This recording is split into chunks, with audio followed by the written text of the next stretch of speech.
Chapter 1: The Beginning of the Journey. The peaceful morning was slowly awakening in Los Angeles. The streets gradually filled with the sounds of cars, the buzz of the crowd, and the aroma of freshly brewed coffee wafting from the doors of numerous cafes. In the heart of the city, where skyscrapers rose high, reflecting the sunlight in their glass facades, stood the office of DWAYNE, successful businessman and philanthropist, renowned for his network of gyms and charitable projects. In the spring of 2011, the atmosphere in the office, located on the 30th floor of a skyscraper, exuded order and determination. The spacious room was designed in a minimalist style: a dark oak desk, a leather chair, and a few shelves lined with books on leadership and personal development. The walls were adorned with photographs capturing moments of triumph: DWAYNE with a team of orphaned children at sports competitions, scenes from the openings of new gyms, and archival photos from his youth. A large panoramic window offered a view of the city, filling the office with natural light. DWAYNE stood by the window, his hands clasped behind his back. His figure was imposing, taller than average, broad-shouldered, with a sturdy build that hinted at both his success as a businessman and his past as an athlete. His face was stern, with sharp features, high cheekbones, a strong jawline, and a hint of stubble. His deep, dark eyes, both intense and weary, gazed out at the city with a touch of pensiveness. He wore a perfectly tailored, dark gray suit that underscored his status and taste, paired with a crisp white shirt that added an air of elegance. His thoughts, however, were far from the shine of success. Today, his mind involuntarily wandered to his past, a time when life was fraught with challenges. Memories of his mother surfaced, a kind and wise woman who, despite their poverty, always strove to support her sons. She worked multiple jobs to provide for them, but years of hard labor had taken a toll on her health. And then there was his younger brother, Kevin, a cheerful and restless boy with an earnest smile who always looked up to him with admiration. DWAYNE often felt a deep sense of responsibility for him, striving to be not just a brother, but a role model. However, fate had dealt them a cruel hand, and they lost each other far too soon.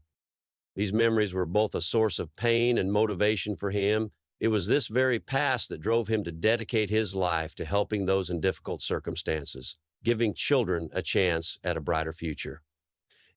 Outside the window, the city continued its ceaseless rhythm, but for DWAYNE, time seemed to slow down.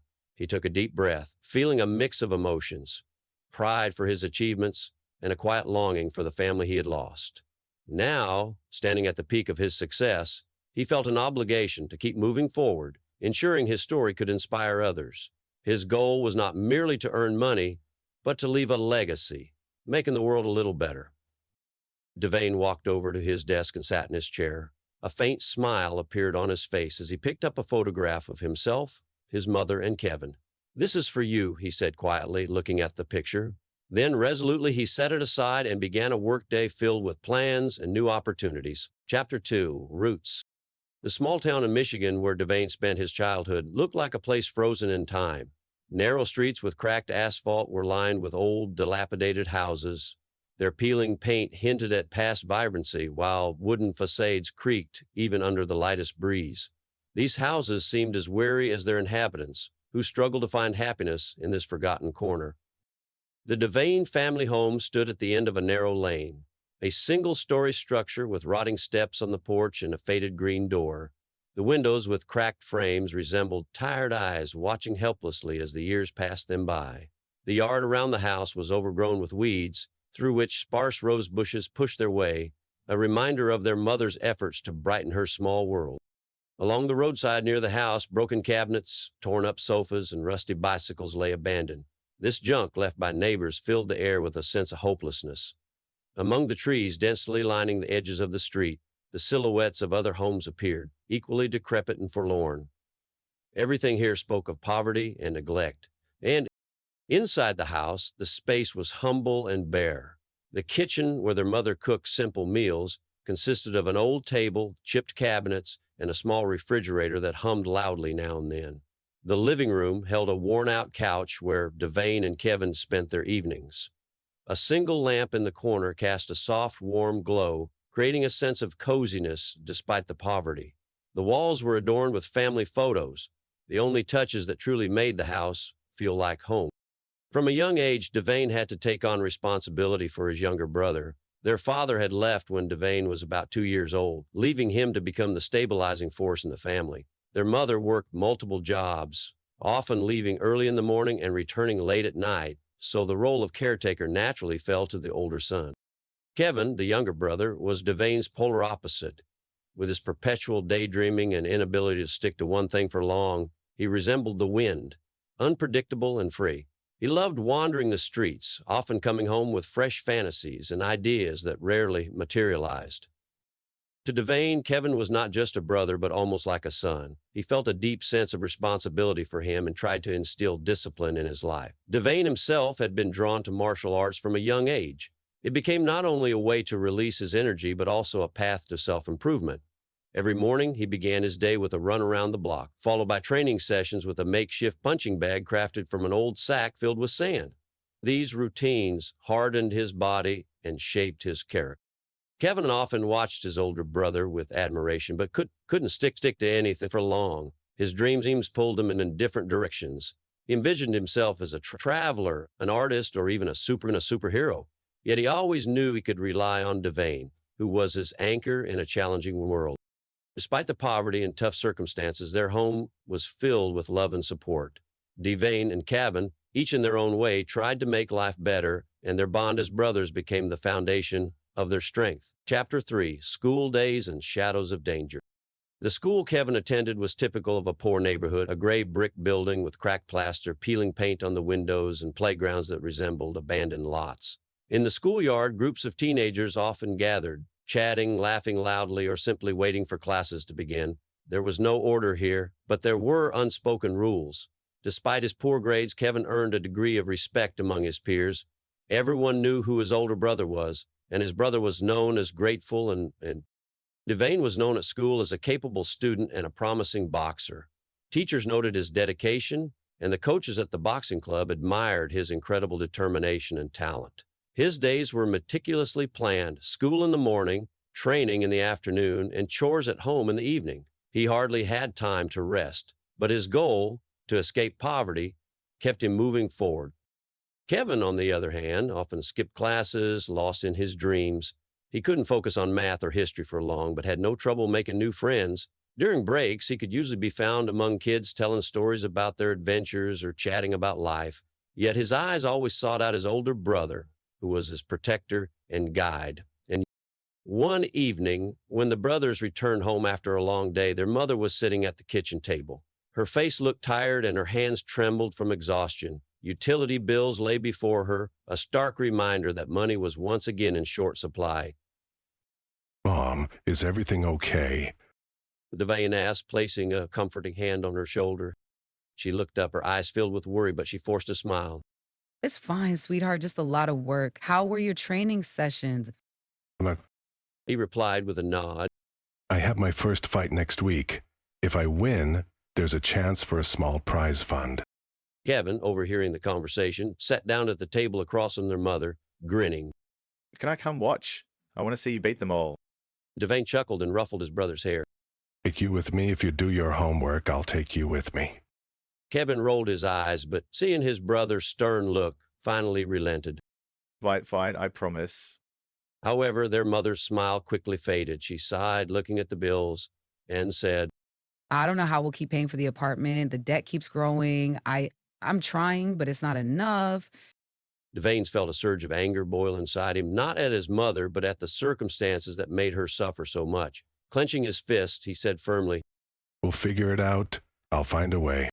Meanwhile, life in their neighborhood was growing more dangerous. A recent shooting had occurred on the corner of a nearby street, and rumors of new gangs had become commonplace. Residents tried to get home before sunset, avoiding unnecessary attention.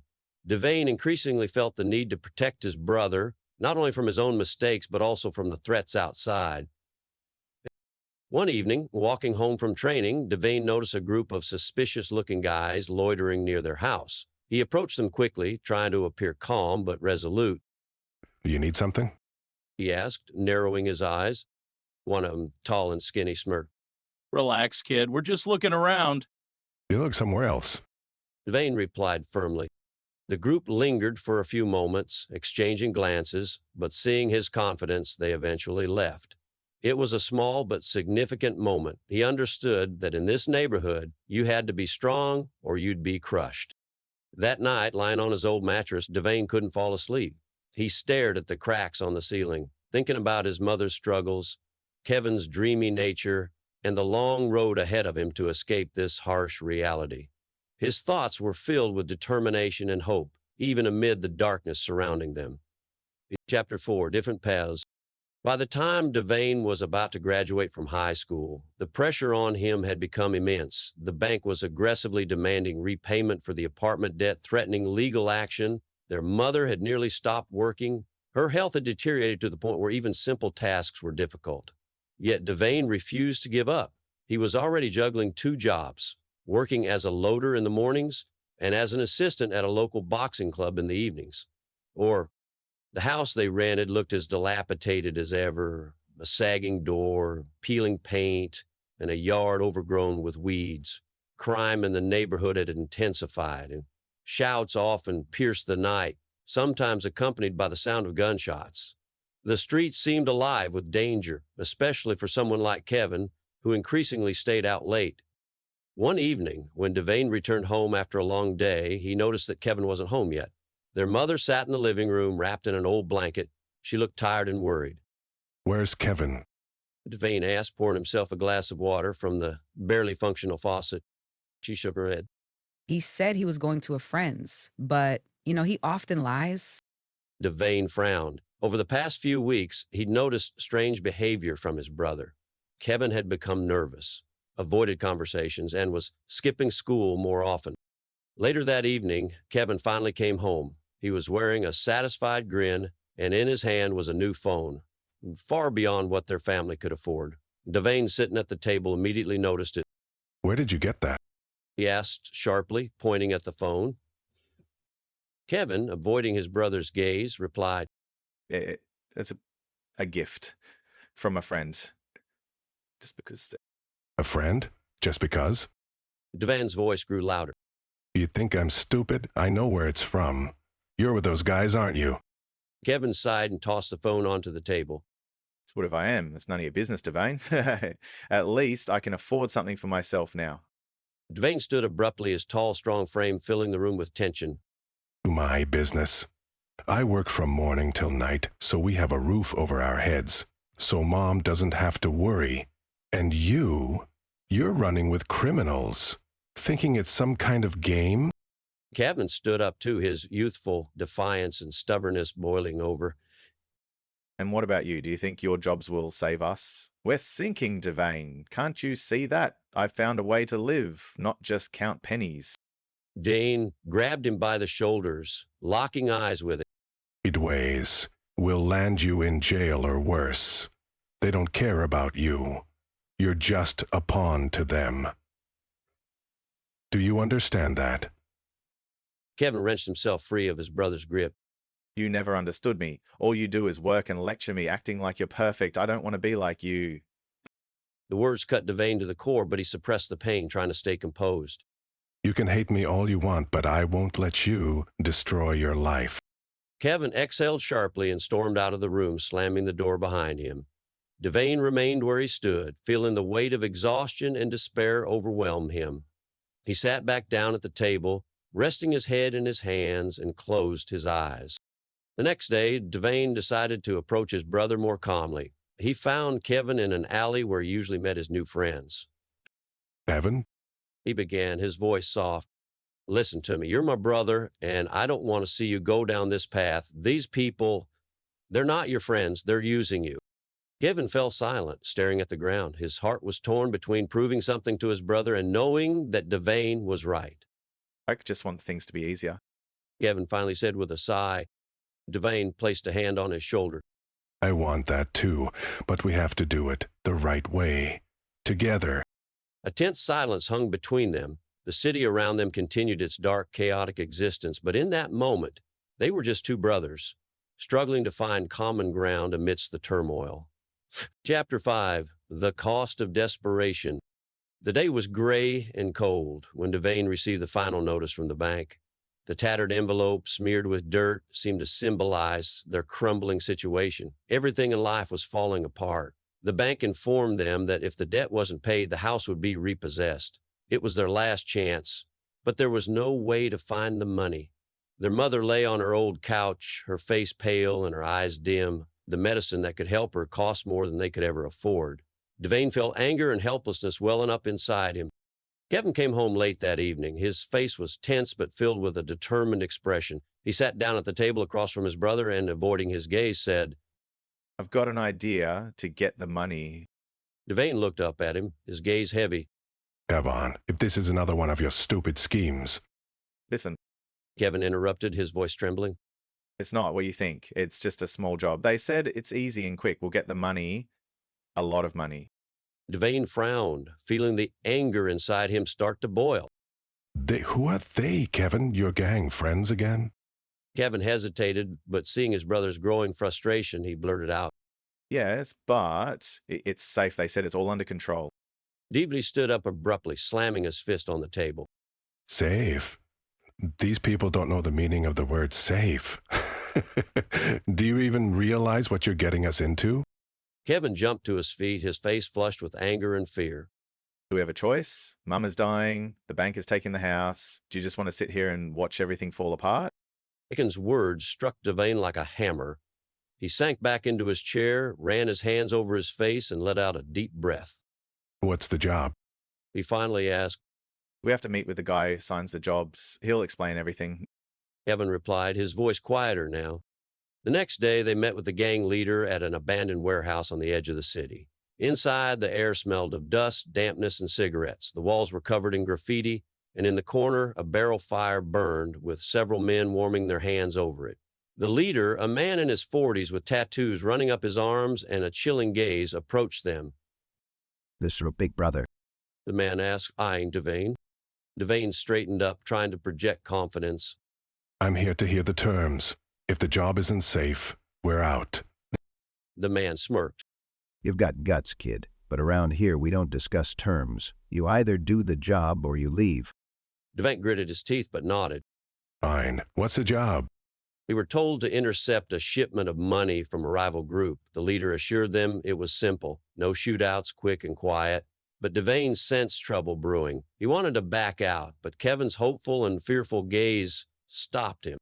When the operation began, DWAYNE already knew they had been lied to. The shipment was guarded, and a firefight erupted. DWAYNE managed to take cover behind a car, but Kevin was too slow. He froze in place, and in the next instant, a bullet tore through his chest. Kevin. DWAYNE screamed, rushing to his brother. Blood pooled on the asphalt, and Kevin looked up at him with pain and apology in his eyes. I'm sorry. He whispered before his eyes closed forever.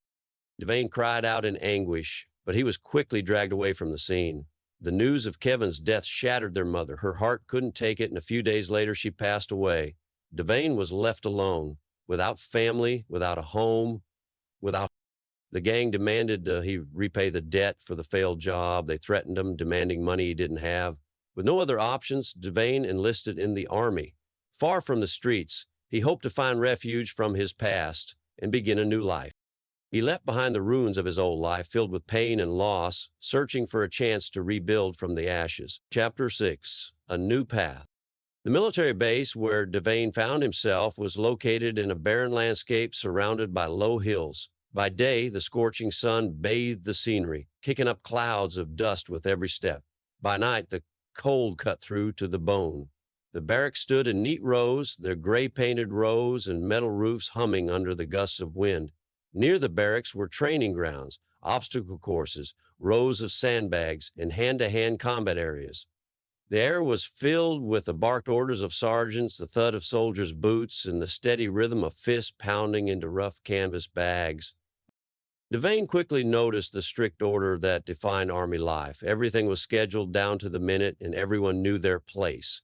At first, the rigidity unsettled him, but he soon realized that this structure helped distract him from his past. He threw himself into the training, striving to master everything from weapon assembly to combat strategy. He especially enjoyed endurance drills, running across rugged terrain, as if each step pushed out fragments of his pain and despair. During one of his first hand-to-hand combat classes, DWAYNE faced off against a man named Marcus. Marcus was tall, with thick curly hair and broad shoulders. A scar on his cheek hinted at a tough life. You're new, right? Marcus asked, extending a hand after their sparring match ended. Well, DWAYNE replied curtly, wiping sweat from his face. You're good. Marcus continued with a smirk. Where'd you learn to move like that? DWAYNE allowed himself a small smile. I used to box. You? Marcus shrugged. Life taught me. You can't survive the streets without knowing how to defend yourself. From that moment, a friendship began to form between them. Marcus had a difficult past. He grew up in a poor neighborhood in New York City where every day was a fight for survival. He lost his parents at a young age and was raised by an aunt who could offer neither love nor care. Yet Marcus retained a sharp sense of humor and a knack for finding light in even the darkest situations. You've got to learn to relax. Marcus said one evening as they sat by a fire after a long day of training. Well, the same here. Everyone's carrying their own pain, but if you let it weigh you down, it'll break you. DWAYNE nodded but said nothing. Trusting someone after all he'd been through was hard. Still, with each passing day, he grew to respect Marcus for his honesty and his ability to provide support. One day, they were assigned a training mission together, capture a fortified position as part of an exercise. Marcus was leading the group, and his calm demeanor in tense situations impressed DWAYNE. When one of the rookies lost his bearings, Marcus quickly found him and brought him back into formation, joking, Don't scare me like that, man. I don't want to explain to the sergeant where you went. DWAYNE realized that Marcus was someone he could rely on. They began spending more time together, talking about their plans for the future and sharing stories from their pasts. Marcus was the first person to whom DWAYNE opened up about his family. Marcus listened intently without interrupting, his eyes filled with understanding. We'll find a way to turn things around. Marcus said when DWAYNE finished his story. You deserve better, brother. Those words became a source of strength for DWAYNE. He started to feel less alone, knowing there were people willing to stand by him. The Army wasn't just a place for training anymore. It was becoming a home where he could feel part of something larger than himself. Chapter 7, Birth of an Idea. When DWAYNE and Marcus returned to civilian life, they were met with mixed emotions. The Army had given them skills, strengthened their character, and forged their friendship. But now they faced a new challenge, finding their place in the world. They didn't want to simply exist. They wanted to make a difference. But where to begin? At first, they rented a small apartment in the city center. It was a modest place with 2 bedrooms, furnished minimally, an old couch, a table, and a few motivational posters on the walls. It was here, one evening, over cups of coffee, that they began discussing their future. Marcus said, gazing at the sleeping city through the window. We could start something that helps people, something that supports those who, like us, have lost their footing in life. DWAYNE thought for a moment, his expression serious. I've been thinking about that too. He replied, What if we create something bigger than just a business? Something that changes lives the way the Army changed ours. Marcus smirked. Well, if anyone can pull that off, it's us. And so the idea was born. They decided to open a sports center, not just a place for physical training, but a space where kids and adults could find support, mentorship, and a renewed sense of purpose. The center would combine sports, education, and motivation. The first step was finding sponsors. Marcus suggested reaching out to veterans who had already succeeded in business. They began with letters, calls, and personal meetings. One such meeting took place in the office of a prominent entrepreneur, a high-rising glass building with panoramic city views. The sponsor's office was spacious, flooded with sunlight through large windows, and furnished with expensive wood furniture. Tell me why I should invest in your project. Asked the middle-aged man in a sharp suit, leaning back in his chair. DWAYNE, confident and composed, took the lead. Because this isn't just a business. He began. We want to create a place where kids from underprivileged families can find themselves and adults can rediscover purpose. We know what despair feels like and how hard it is to climb out of it. This project is our way of giving back to society. Marcus added, We're not just pitching an idea. We have a clear plan, training sessions, educational programs, psychological counseling. This is an investment in the future, in people who could one day change the world. The sponsor tapped his fingers on the desk thoughtfully, then nodded. All right, I'm willing to support you, but you'll need to show results. That marked the beginning of their real work. They rented an old abandoned building in the suburbs and transformed it into a modern sports center. The facilities were spacious, equipped with professional gym equipment, a martial arts ring, and classrooms for group training sessions. The walls were decorated with inspirational quotes and photographs of famous athletes who had started from nothing. DWAYNE and Marcus poured their hearts into the project. They spent countless hours teaching kids, motivating teenagers, and helping adults navigate their struggles. Every day, they saw lives change. One day, a 10-year-old boy approached them and said, "Thank you. Now I know what I want to be."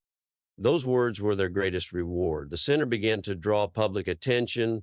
They hosted competitions, invited well-known athletes, and organized charity events. Before long, new sponsors joined them, and their idea evolved into a thriving enterprise. One day, Marcus said, You know, DWAYNE, we did it. We changed people's lives, and I'm proud we did it together. DWAYNE smiled, feeling a warmth grow inside him. The journey had been tough, but it proved that even from the darkest depths, one could rise by daring to dream and act. Their center became more than just a business. It became a symbol of hope, strength, and belief in humanity. Chapter 8, Destiny in Our Hands. DWAYNE's life was marked by tragedy and loss. He had lost everything, his family, his home, and his faith and stability. A single misstep took his younger brother and mother from him, leaving him an orphan.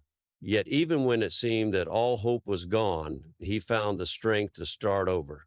The Army became a place where he gained not only discipline, but also true friendship.